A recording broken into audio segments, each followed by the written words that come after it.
welcome. I am Lorella Praeli from Quinnipiac University, and tonight I have the great honor of introducing an exemplary woman, a leader, role model, and political activist.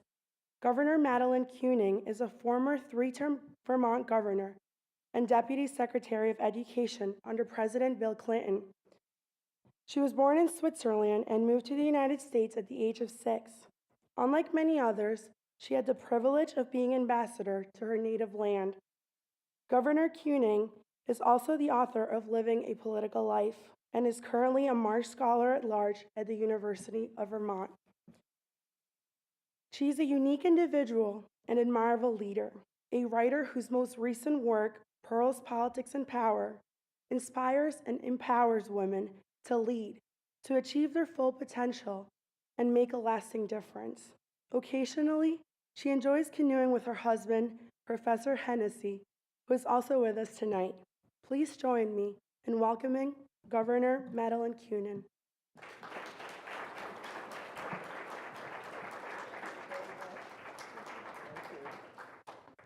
Thank you, Lorella. I think that's a great practice to have students introduce. I mean, it gets you over, I think, gradually the fear of public speaking. Well, let me first thank St. Anselm's College and the Institute of Politics for holding this session and for inviting me here, and for your mission, which is to educate the public about government, about politics, about how we can be engaged citizens and make our government work for us.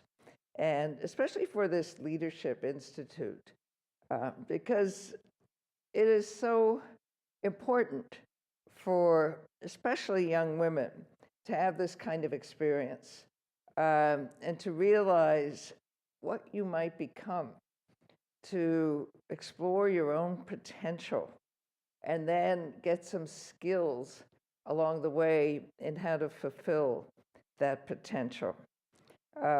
My husband, John Hennessy, has already been introduced, but I'd like to recognize him because he urged me to write this book, did some of the research and some of the proofreading, which is the most onerous of tasks, as any of you who've written papers know. Sometimes I'm asked why I wrote this book. As you might find out, and as some of the elected women here know from New Hampshire, any woman who's been elected to public office is pretty soon thereafter asked to give a speech about women in politics. And I haven't yet heard a speech entitled Men in Politics. But someday, you never can tell. They might want to catch up.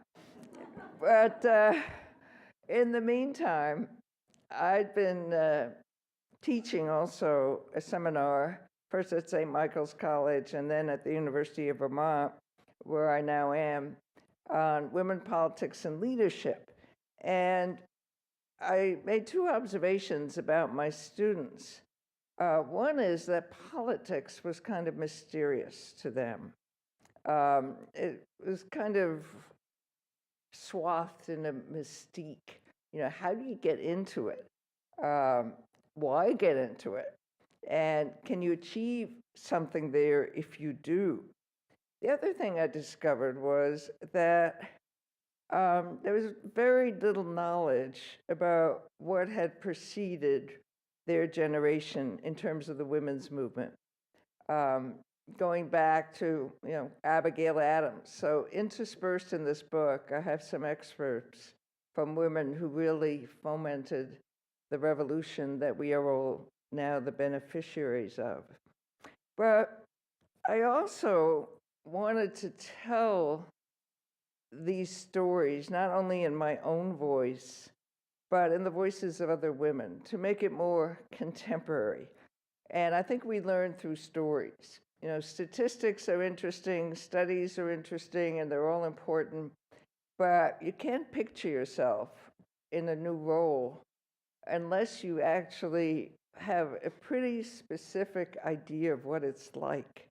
And that is why I interviewed about 100 women for this book, some of them in New Hampshire.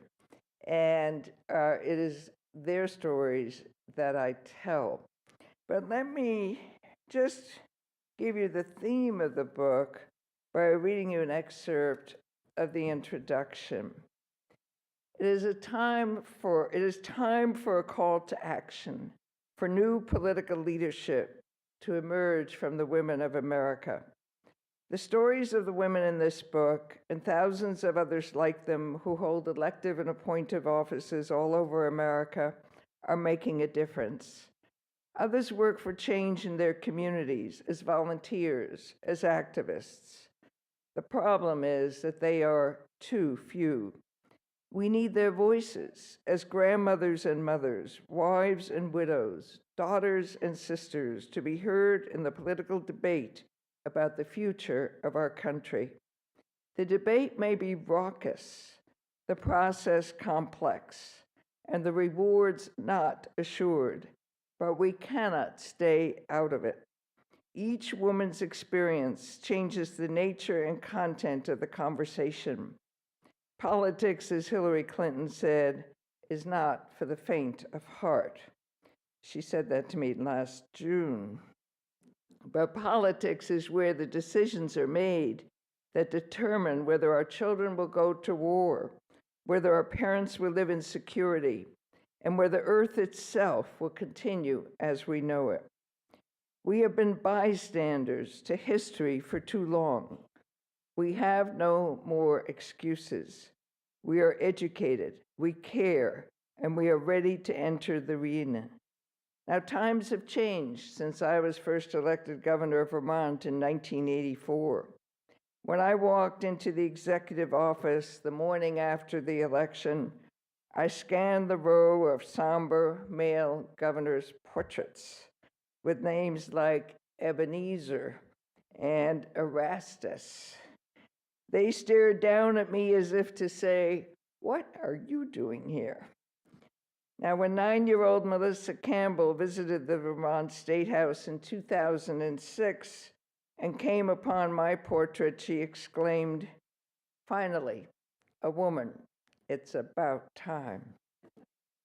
Well, that's where we are today, where we do feel it is about time for women in leadership everywhere, in politics, in higher education, in corporate world. And we do see some extraordinary changes. Nancy Pelosi as Speaker of the House. The first time I saw her sitting behind President Bush at a State of the Union speech, and you know, sometimes during a State of the Union speech, your attention might wander, and you look at the people sitting behind the president, and her presence was as if somebody had torn the sign off the treehouse fort that said, "Girls keep out." Suddenly, the Congress was a more welcoming place for girls and women who could see themselves for the first time reflected there. We see in higher education Drew Gilpin Faust, the first president of Harvard, which is equally revolutionary for those of you familiar with Harvard. You don't see women's portraits till Miss Faust will hang there. We see a woman named Indira Nooyi, the CEO of PepsiCo, one of the top CEOs in the country. So yes, there are women in places we haven't seen them before. But when you look at the statistics are somewhat sobering. There's one figure, and it's purely coincidental, but maybe it tells us something anyway, that I came across several times in doing research for this book. And the number, so you just have to remember one, is 16%. As many of you may know, 16% is the percentage of women today in the United States Congress, an all-time high. 16% came up again in the average percentage of women in the lower houses of parliament around the world. Now, you might think if we're 16% and they're 16%, that's not so bad. But this is my first PowerPoint. This is a list of 142 countries in ranking from the highest to the lowest in the percentage of women. And you have to scroll all the way down to the middle to find the United States of America. Out of 142 countries, we rank 71st. And Iraq and Afghanistan do better than we do. The women of Iraq and the women of Afghanistan demanded a quota when their constitutions were being written with the guidance of the United States of 25%. Iraq met it, Afghanistan exceeded it at 27%.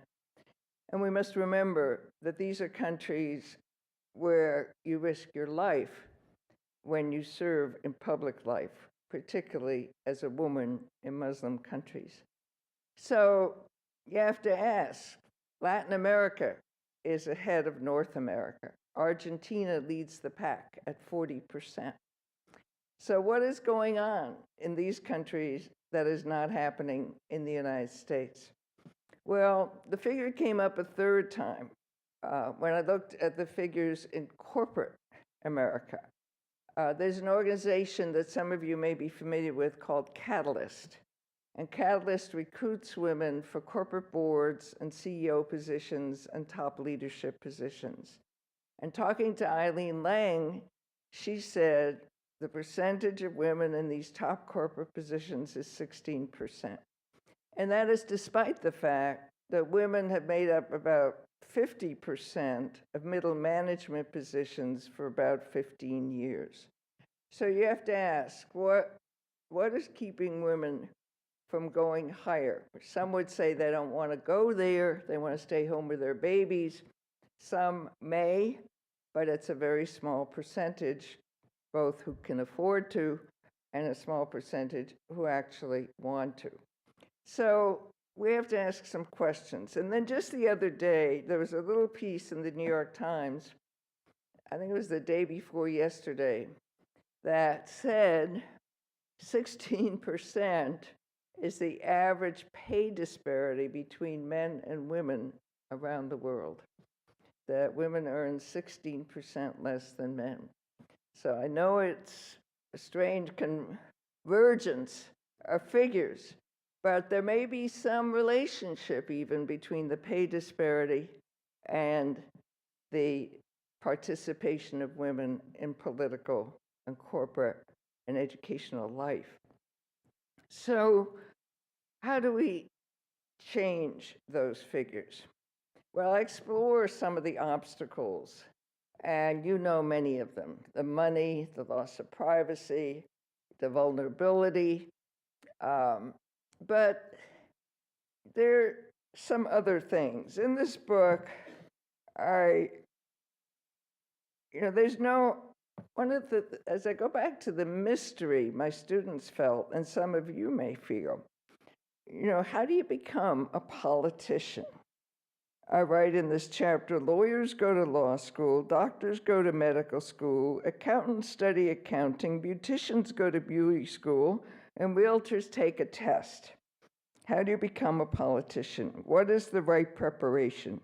Are there courses a woman should take in high school or college? Is it necessary to get a law degree or a master's degree in public administration? The problem is there is no roadmap or set of global positioning system coordinates to tell a person what route to take to arrive at destination public office. One reason women and some men do not consider running for office is that the process is more opaque than transparent, more mysterious than obvious. Any American citizen theoretically can run for office. The only legal requirement is age, 18 or 35 if you want to run for president. The perception is different. It's a lot of who you know. If women don't have these connections, how do they get them? Asked one University of Vermont student. I think the perception is still even though there's a no smoking sign on the door, the perception is still that decisions are made in a smoke-filled room by a small group who only talk to one another. And that for an outsider to knock on this door is very, very difficult. Well, the experiences of the women in this book and my own experiences have been somewhat different. Otherwise, I wouldn't be here. I know when you see someone like myself now, and some of the other speakers and teachers you're having in these days of orientation and training, you assume we've always been this way. We didn't start out. I, just to reassure you, was a painfully shy person. In my high school class, when I was elected governor, everybody was surprised, not only me. I was not the most likely person to do this. I learned to speak. I learned confidence by practice, by caring, by letting the issues pull me into the fray. What does it take? And I try to analyze this in my book to step over that line between being a private person where you feel relatively safe. I say relatively because there is no ultimate safety even in holding back. But you know there's a difference between being a private person and a public person, where your name is in the paper, you're vulnerable, people can tell you anything, ask you anything, call you anything. And what does it take to make that leap from one sphere of life to another? Well, as I look at myself, I first ran for the Vermont legislature in 1972.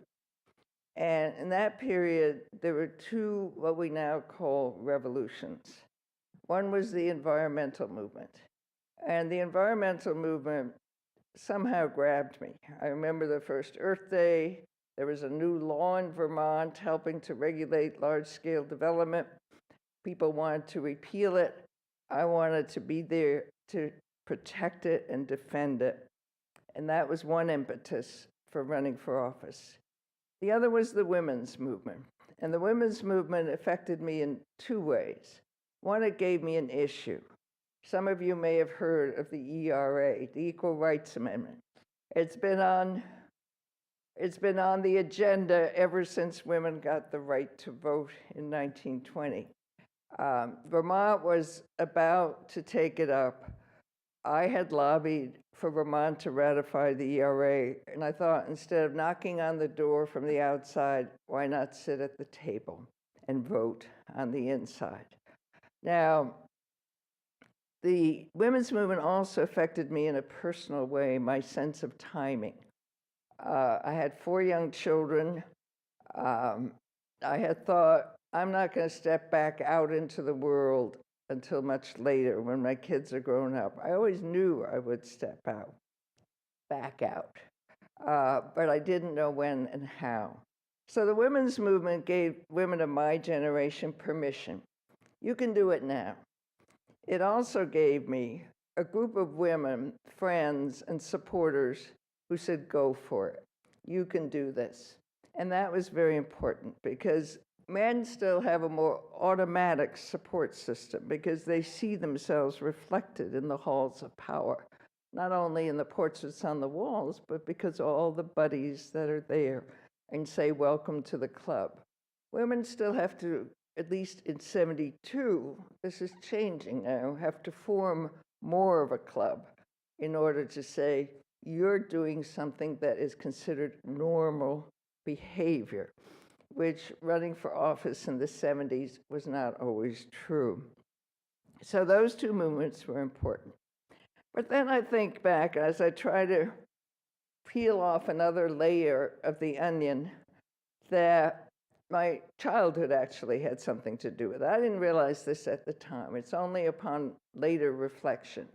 I came to the United States, as you did, as a child, didn't speak English. We left Europe because of fear of the Holocaust at the beginning of World War II. And my mother told us what so many immigrant parents tell their children today. She told us anything is possible in America, and that anything is possible dream gave me a sense of optimism, that this was the country where you could become who you wanted to be. If I peel off one more layer, the Holocaust affected me in another way, not directly, fortunately, but indirectly. I did lose on my mother's side and on my father's side an uncle, aunts, cousins, and it left me with, it's hard to know quite the right word, maybe not responsibility, maybe not quite survivor's guilt, but something akin to that. And I thought to myself, I am so fortunate. I live in a time and place where I can speak, where I can act and not be afraid. I can do what the victims of the Holocaust could not do. And I should use that special position of opportunity to speak out when I have the courage, when I have the opportunity against injustice. So it's not something I thought of every day, but it is something that influenced me on some deeper level and was an important part of my stepping over that line. Now, what can we do to help other, especially young women, step over that line?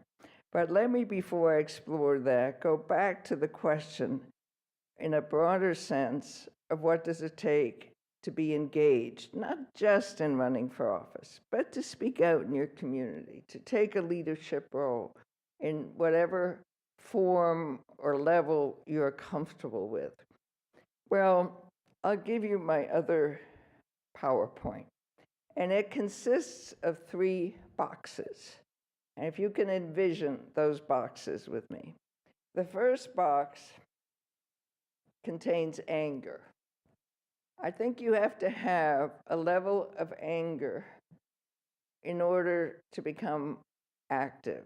And when I say a level of anger, you have to be dissatisfied with what's going on, whether it's the traffic on your street, whether it's your kids having to cross the railroad track, as was my case, on their way to school, whether it's the war in Iraq, whether it's our lack of access to health care, whatever the issue grabs you. A lot of women start from local issues, actually. The kids' education, issues that are very close to home. So when I say a level of anger, I mean a level. If you're too angry, you can go in either of 2 directions. If you're too angry, you can say, nothing's going to change. I'm going to watch the video.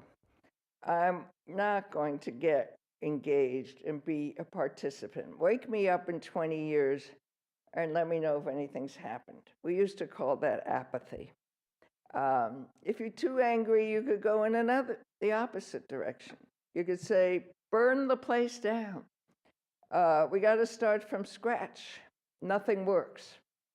And of course, we've seen that throughout history, and we see it in other countries today. That if you have the right level of anger, you move to the next box. And the next box contains imagination. You have to be able to imagine the world somewhat differently than it is today. You don't have to have all the answers to every problem. You don't have to know subsection A and subsection B of Roman numeral 1. You just have to have a vision. And in discussing this the other day, I talked to a friend of mine, and she added another level of imagination that somebody named Professor Barber has written about. You also have to have enough imagination to imagine yourself in somebody else's shoes. so that your concern for them is as important to you as your concern about yourself. Now, if you have that capacity for imagination, you move to the next box. Take that anger, take your vision of imagination, and there you find optimism. You have to be optimistic enough to believe that if you take the risks, if you make yourself vulnerable, if you fight the battles, that something is going to happen. And that is why optimism is such a key ingredient in political awakening and taking the risks of leadership in whatever venue you may find out that you feel comfortable with. But you shouldn't stay where you're comfortable, as I say those words. One of the tests of leadership is to move beyond your comfort level, but you may want to start out there. You may want to start out there to test the waters. Well, I think one of the interesting things that has happened in this election season is that these three boxes have been opened by a lot of people. And that is why, in part, we have seen the huge turnout in the primary campaign. I think young people, new voters, propelled forcefully by Barack Obama, but I believe also propelled by Hillary Clinton, have begun to experience that their anger, their imagination, and their optimism are alive again, that there is, to coin a phrase, hope, that there can be change. And that is vital to the life of a democracy, regardless of which political party you belong to or which candidate you support. Because it's the people who do not participate who endanger a democracy the most. Well, how do you, as young women, picture yourself there? Well, let me read you an excerpt. Last summer, a young woman participated in a White House project, which is a co-sponsor of this training session. And afterwards, she wrote a blog about her experience. Some of you may want to write blogs about your experience. Let me see. Okay. I won't read you all of it, but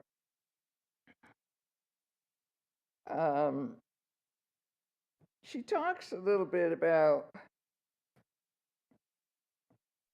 let me just read you this because it may resonate. Peggy, a leadership trainer and treasurer of the Minneapolis Board of Education, was here to talk about power. When she said the word, the participants gave what she called an expected reaction, ick. I attribute that reaction to the bitch complex. While the assertive man is a good leader, the assertive woman is a bitch. We don't want to be seen as aggressive, bossy, or otherwise unfeminine. We hold back. We speak our mind, but not too loudly. When editing articles for my high school newspaper, I often found myself tiptoeing around suggestions.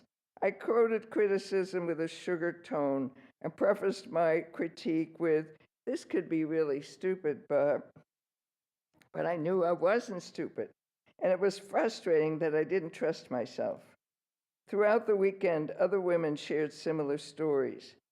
They, too, cringed when other women played down their strength, and cringed even more when they did it themselves. Together, we worked through our fears of having authority, learning to embrace it. I think if there's one thing you can get out of this weekend that is important, is to respect your own opinions, fight for them, argue for them, and risk being called a witch. It's unfortunate that this double standard exists in our society, but it does. And also, do not be afraid of the word power. Now, power can be defined in many, many ways. One of the ways that I like to define power is you have power in order to empower others. Power is a negative when it is considered self-aggrandizing, only for your own kicks, for your own fame. But really, in politics, you do get the power to help empower others.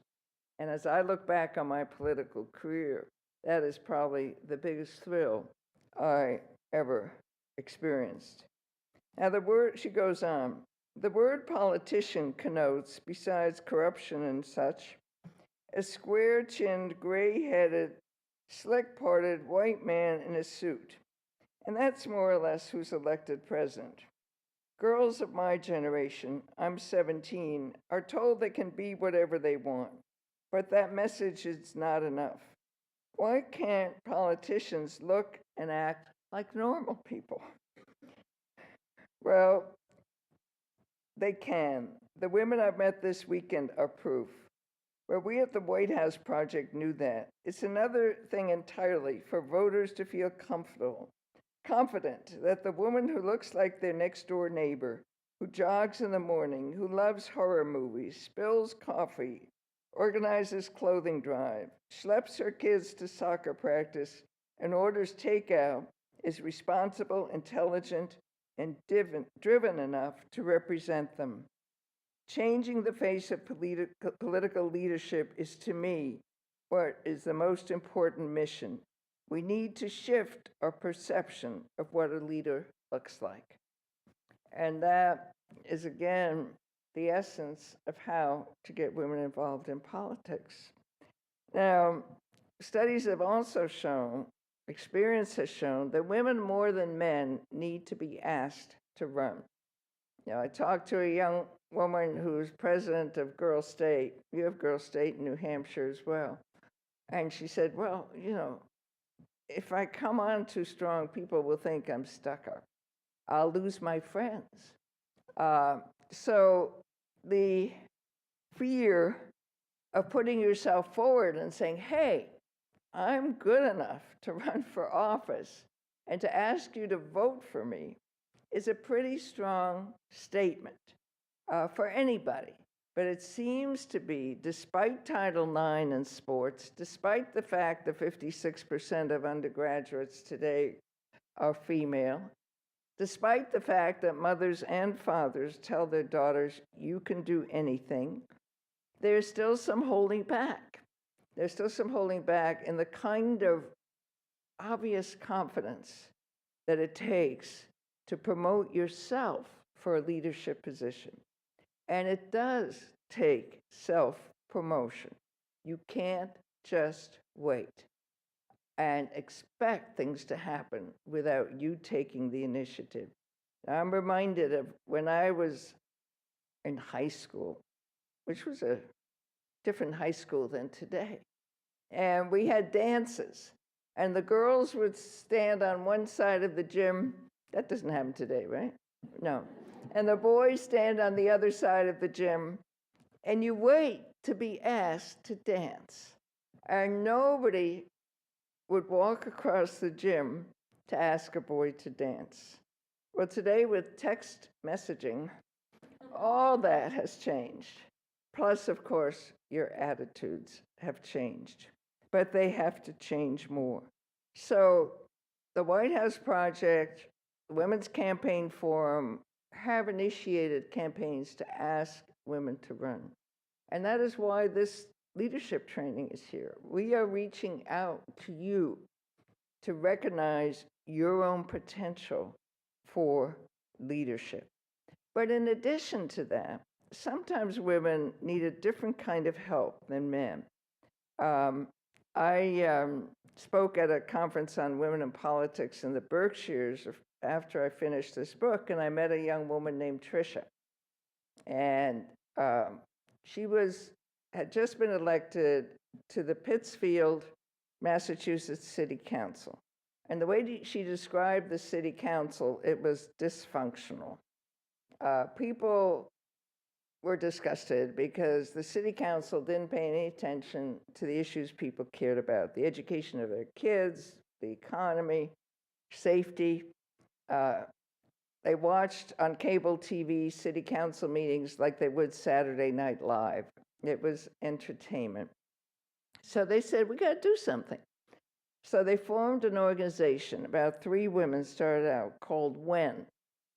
We have to empower neighborhoods. Amongst themselves, they called it, we have had enough nonsense.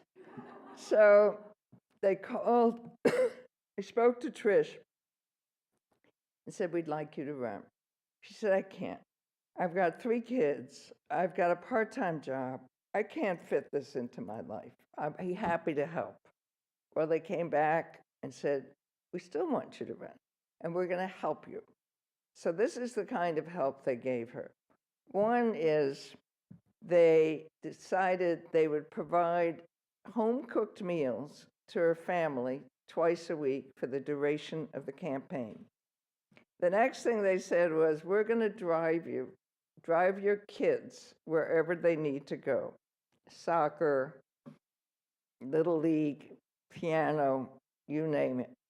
That was the tipping point for her. They also gave her a notebook that spelled out in detail all the issues facing the city of Pittsfield. They didn't tell her which way to vote, but this gave her the confidence that she needed to feel she knew what she was talking about. Women tend to underestimate their own qualifications, especially women who volunteered in the communities, who run clothing drives, who worked for the United Way. They already have a huge network. And as Kathleen Sebelius, the governor of Kansas, told me, any woman who's organized a birthday party for a 5-year-old can organize a campaign. And there's some wisdom there.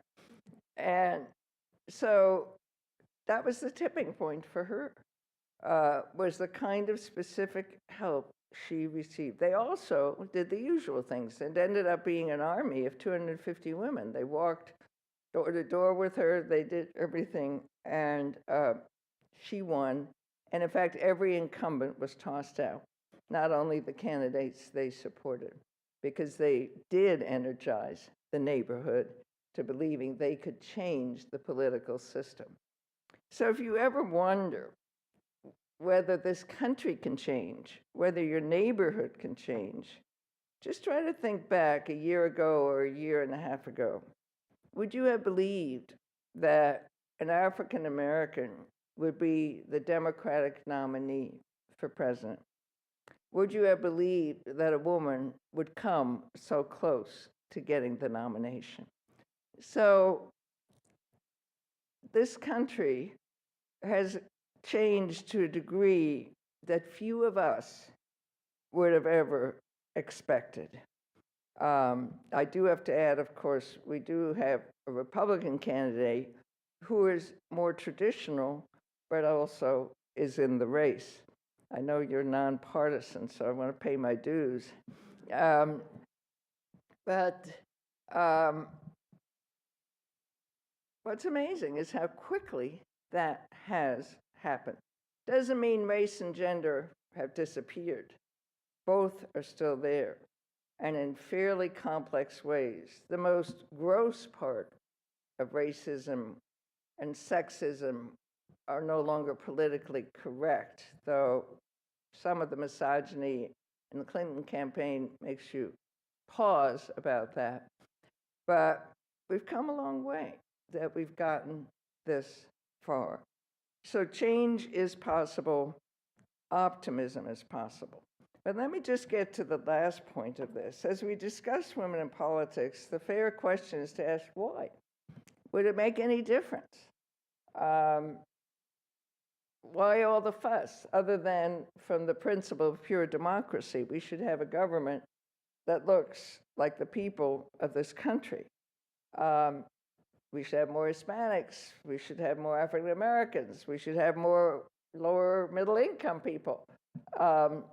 And obviously the power structure does not represent a fair reflection of that. But some people say it won't make any difference because women have all different opinions. And that is true and that is fair. But having said that, women are Republicans, they're Democrats, they're liberals, they're conservatives. But studies have shown that women tend to vote in slightly different ways. And it only takes that tendency, it doesn't take a 100% vote in order to change the outcome. They also often bring in new ideas and experiences into the conversation that come from their personal lives. Well, let me give you the voting pattern. Imagine the United States Senate today, composed of 40 women and 60 men. Imagine a bill comes before the Senate that would require paid family leave so that you have a baby, if you have an elderly parent, you can take 3 months. Some countries it's 6 months, in some countries it's a year, without losing your job, without losing your paycheck. Let's say 30 of the 40 women vote for that bill. Some of them have reservations. Let's say 30 of the 60 men vote for that bill. Well, you can do the math. You've got 60 votes, enough to pass it, enough to override a veto. So women can provide the tipping point on issues that are close to their experience.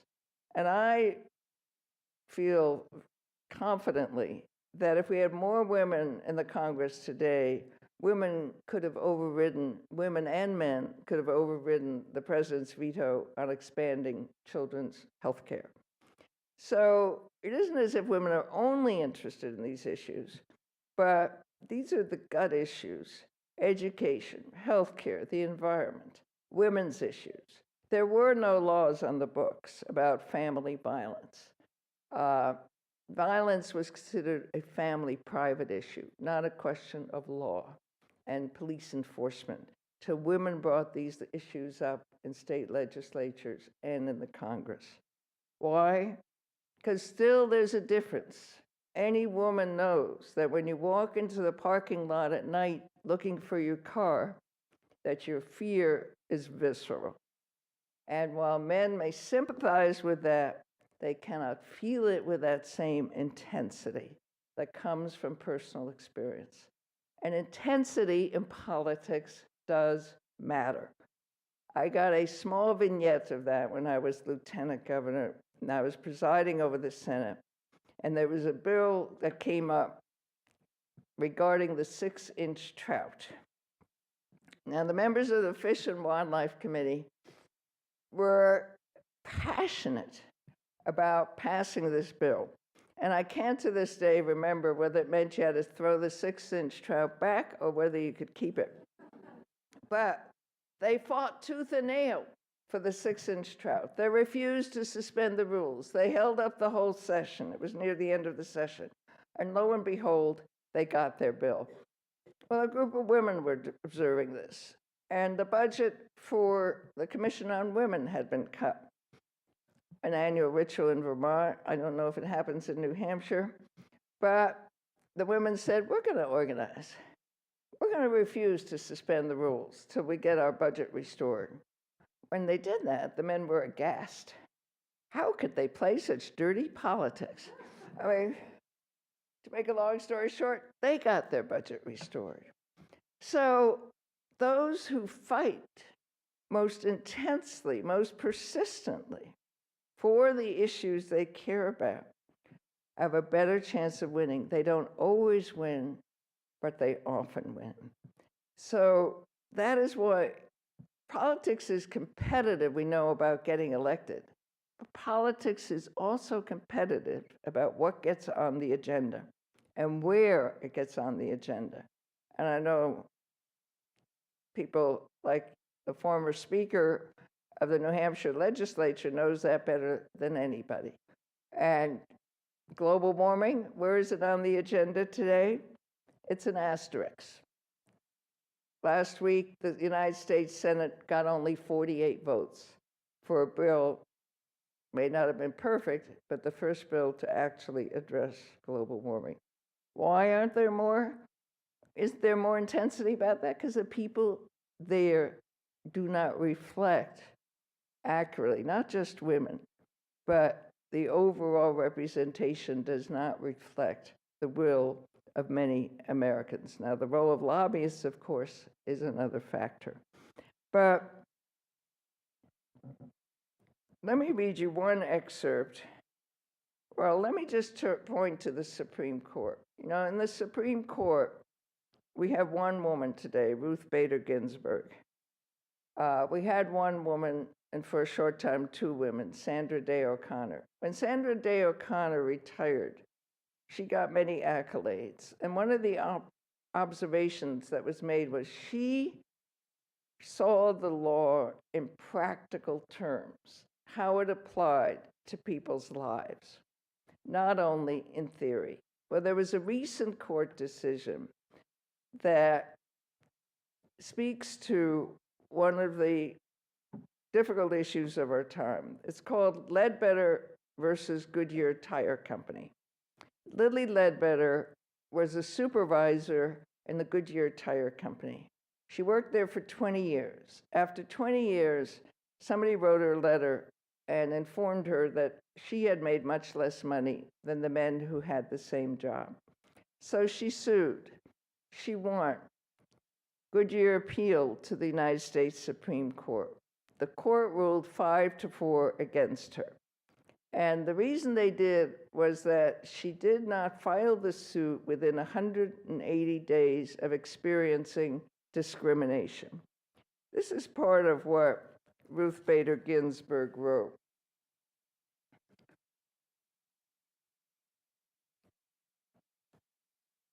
Excuse me while I find the right post-it. Well, I can paraphrase it. Oh, here it is. The court's insistence on immediate contest overlooks common characteristics of pay discrimination. Pay disparities often occur, as they did in Ledbetter's case, in small increments. Cause to suspect that discrimination is at work develops only over time. Comparative pay information, moreover, is often hidden from the employee's view. Small initial discrepancies may not be seen as meat for a federal case, particularly when the employee trying to succeed in a non-traditional environment is averse to making waves. Their initial readiness to give her employer the benefit of the doubt should not preclude her from later challenging the then current and continuing payment of a wage depressed on account of her sex. Now, Ruth Bader Ginsburg could put herself in Lily Ledbetter's shoes. Some of you younger women may not know, but both Sandra Day O'Connor and Ruth Bader Ginsburg, when they graduated from law school, at the top or near the top of their class, couldn't get a job in a law firm. Sandra Day O'Connor recently gave a speech where she said she was offered a job as a legal secretary and refused that and finally set up her own little law practice in a mall, along with a cleaning service and some other, not exactly your white shoe, as the term used to be, law firm. So these women understood Lily Ledbetter because they had been there. And that is why it is so important to have women who have had these experiences, who can put themselves in other women's shoes in the political fray. But let me just direct a special message to you. If you want to get involved, how do you do it? Probably the best way is to, one, trust your beliefs, trust your own passion about what you want to change, and two, get some experience. What a great area to be involved. Not all of you are from New Hampshire, but regardless of where you live, volunteer in a campaign. There's no better on-the-job training than volunteering in a campaign. Doesn't have to be a campaign for a woman, any campaign, at any level. You'll be doing boring work, but it won't be boring if you keep your eyes and ears open. I mean, you will know so much about how politics works. You may not like it, may turn you off, but at least you will have had an experience. And also, don't underestimate your own skills. It's nice to have courses in public administration. It is nice to have courses, to have a law degree. I don't happen to, but it is not essential. What is essential is curiosity and caring. What is essential is asking questions. You don't have to know all of the answers. You can always find out. The political world is different from the academic world in that most of the information you need is contemporary. Perhaps there should be more academic background, but there's usually not time for that. And comes from people, is verbal conversation, verbal inquiries, talking to people, listening to their problems, talking to experts, asking them questions. So it is something that common sense and curiosity can help guide you along the path. Now, not everybody wants to run for office, and not everybody should, but everybody can help somebody else run for office. And working in the background makes a great contribution. Those women who cook those meals enable Tricia to get elected. So you can all be engaged at one level or another. Well, let me conclude by telling you about the country that is at the top of this list. Some of you may know from previous reports, it is very counterintuitive. The Scandinavian countries have traditionally been at the top. Interestingly enough, the Scandinavian countries also have the best, most progressive family work policies. Well, the country that's at the top is Rwanda. They are at 48.8%. And I called a woman senator. I had a student from Rwanda who gave me the name of the senator. And I said, how did this happen? How did Rwanda, Africa, genocide, how did this happen? And she said, well, after the genocide, where more than 800,000 people were killed in 1998, and the country was pretty much destroyed. She said, well, after the genocide, women went to work in their communities. They built houses, they repaired hospitals, they united families. And when the Constitution was written, again, they demanded a quota of 30%. Obviously, they exceeded it. And I said, well, tell me more. It still doesn't completely explain this. And she said, you know, we decided we had to do this for the survival of our children. And I would say to you, we in the United States of America can't let other people do the heavy lifting for us anymore. Taking the risk, speaking for us, sometimes accurately, sometimes not. We have to speak in our own voices, and we have to do so for the survival of our children. Thank you.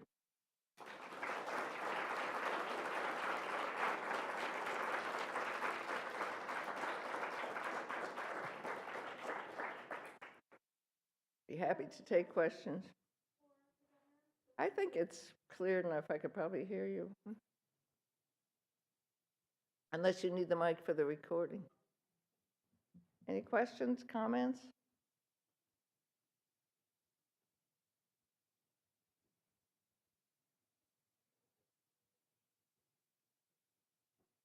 Good evening, Governor.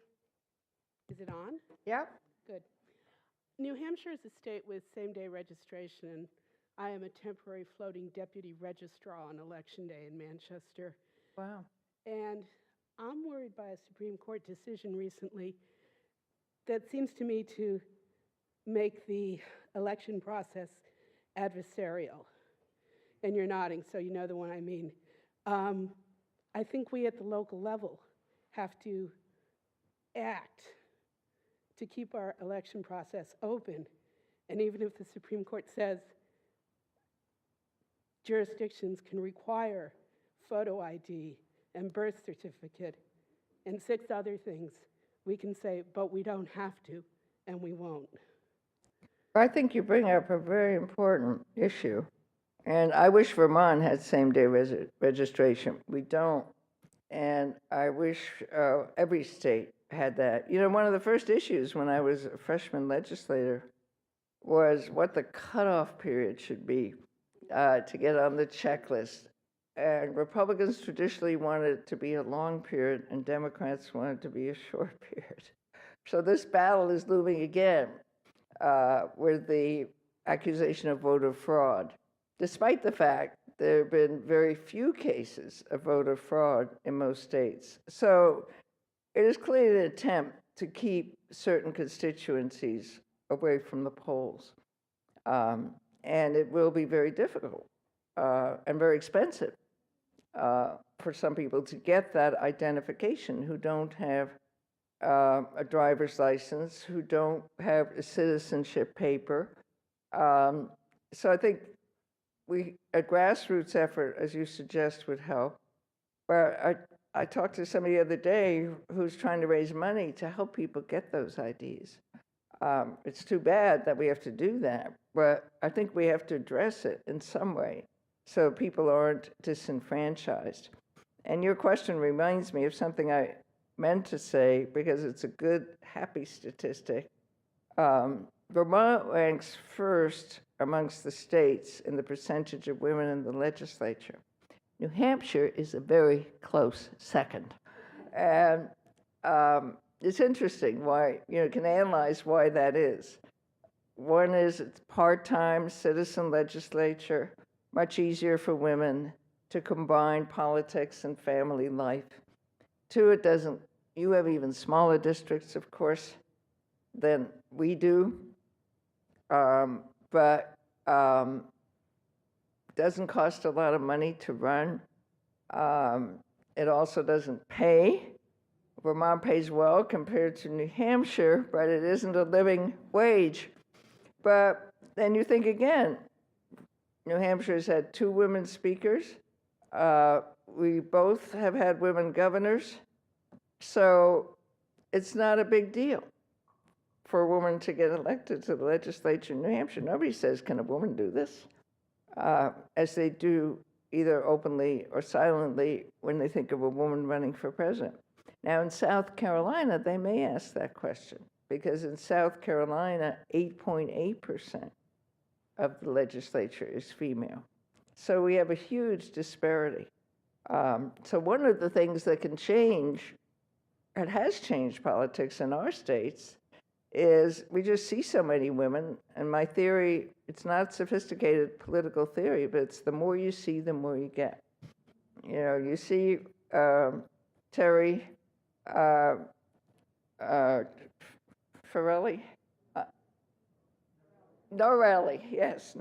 on TV, and you see Gay Symington in Vermont, and you have President of the Senate, Sylvia Larson. So that's very, very common, and but you are to be congratulated. And also, I think something else is at work, that in both our states, serving in the legislature is seen as an extension of community service, and it is not considered raw politics, as it might be in South Carolina, where not only is there a different image still clinging to the southern states of women and the Southern Belle, somewhat clinging, it's changing, but all the southern states do much worse than the Northeast. But politics is also much dirtier and fiercer and more expensive. So that keeps a lot of people away. But when you can say, I'm running for the legislature, And I've served on the school board, so this is the logical next step. That's a very easy, relatively easy thing to do. You still are likely to have an opponent, so it's never a done deal. Any other question?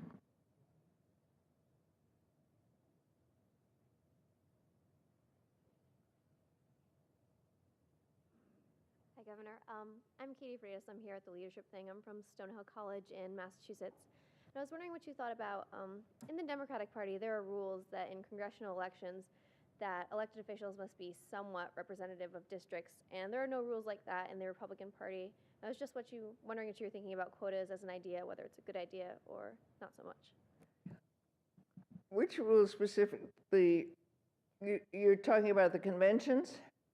No. No. In like congressional elections, there are rules in the Democratic Party that the elected officials have to be somewhat representative of, like, there has to be a certain amount of women, certain amount of minorities, based on the districts. I'm not aware of that rule. No, There is?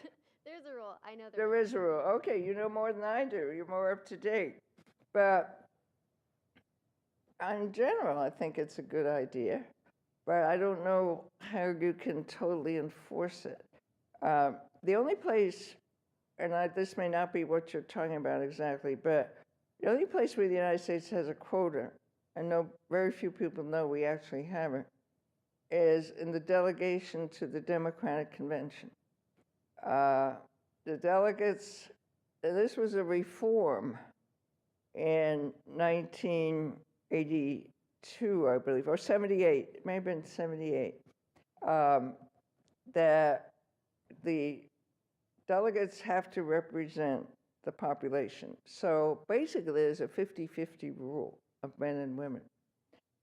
Republicans never adopted that rule, but they have more or less changed as well. You won't see as many women and African Americans and people of color in general at the Republican convention, but they've sort of moved in that direction. But that's the only area we have.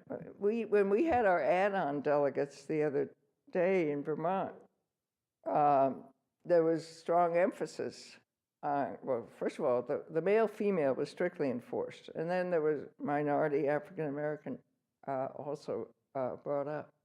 And I think that must be true all over the country. The reason it's hard to make quotas work in general in this country is because of our system. It almost takes a parliamentary system to make it work. Because in a parliamentary system, the parties make lists. You vote for the party. And on those party lists, you have to have a certain percentage of women or minorities or whatever. And that's how they can achieve it. The only way we could do it here is to have a virtual quota. And what I would like to see is a real uprising, if you will, where women demanded of the parties and of other organizations that we aim towards 30% one year, 40% another year, 50%, and that we aim for that by recruiting women and giving them financial and other support. So I think we've got to be much more aggressive, because I think the point of your question is you should represent the district, right? And that is what we should be working for. We pay lip service to this now. If you read the platforms of the Democratic and the Republican platforms, they say, oh, we support women, we support minorities. It's beautiful language. They haven't done a damn thing to actually make it happen. Any other question? Or?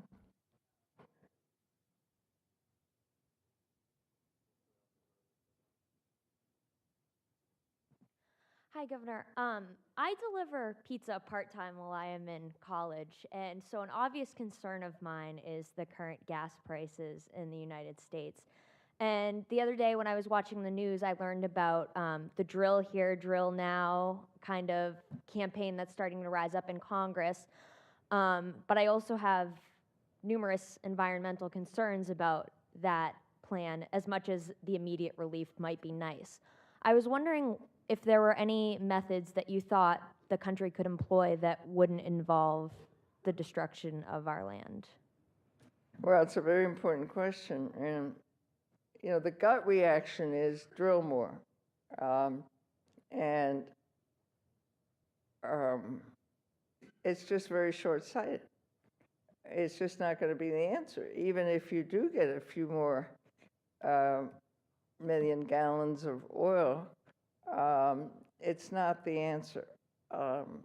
The answers, unfortunately, are more long-term. And what we are seeing, though, is with the good news on the price of gas, there's more bad news than good news.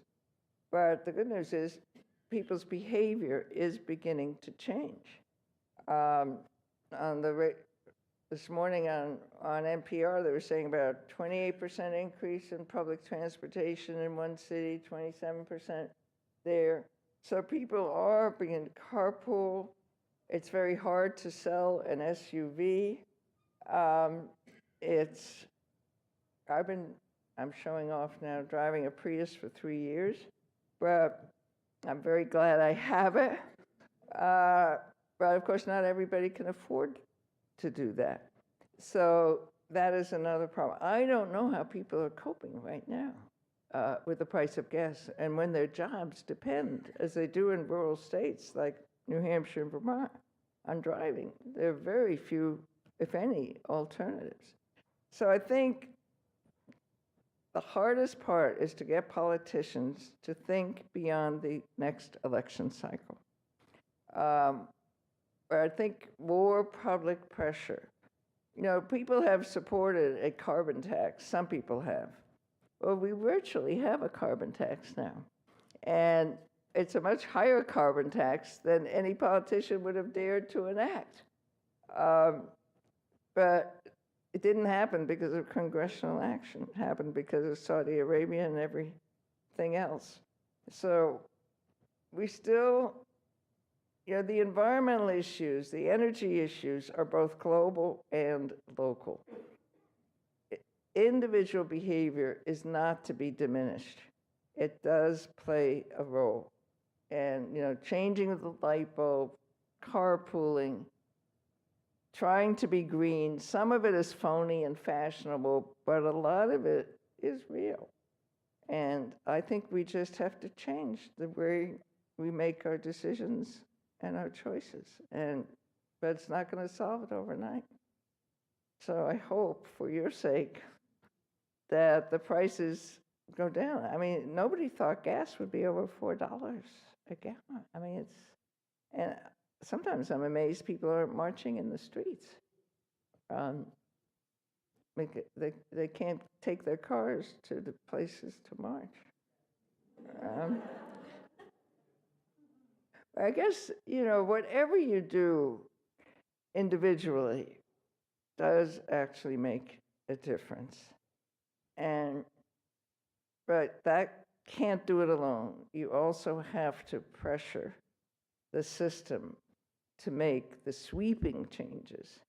And that's where politics comes in. The sweeping changes that would require more fuel-efficient cars. The sweeping changes that would require greater development of alternative forms of energy. And that's why you need to run for office to make it happen. Well, I thank you. You've been terrific. Thank you very much.